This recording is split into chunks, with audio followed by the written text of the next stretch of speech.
This windswept road may appear to head nowhere. However, every year, hundreds of people will take this path for a shot to climb one of the nation's tallest peaks. If you can't see it in the distance, that's probably because we're at the tallest point in the nation's flattest state. This is the road to Mount Sunflower.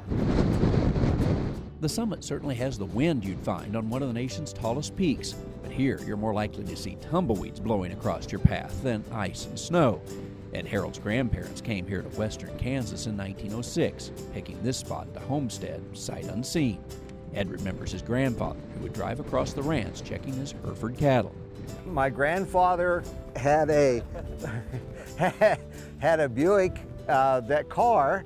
I never knew him to drive a pickup. He always drove a Buick car, and he would come out here, and this was the high point for him to observe where his cattle were. The spot where Ed's grandfather checked that herd was the place that afforded the best view of the cattle. But in 1961, the location received a special distinction when, for the state's centennial, officials wanted to locate the highest point in the state of Kansas.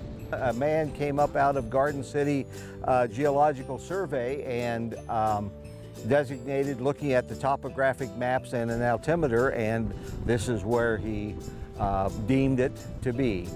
It was dubbed Mount Sunflower.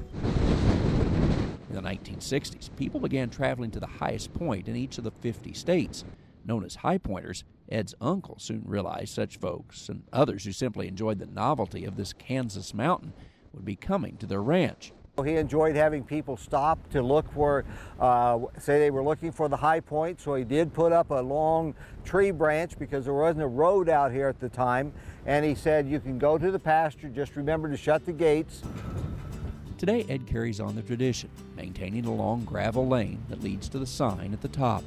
The ranch is about 20 miles off of I-70 via mostly gravel roads, yet people keep coming to this remote place.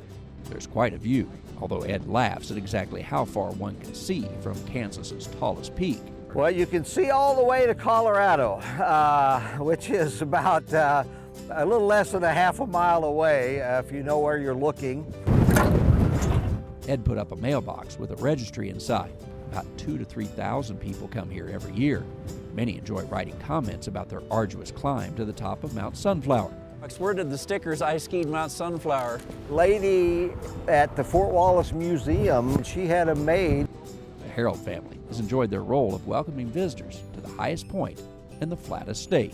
We've had people here from foreign countries and that sort of thing. It's just interesting to see how they decide to come.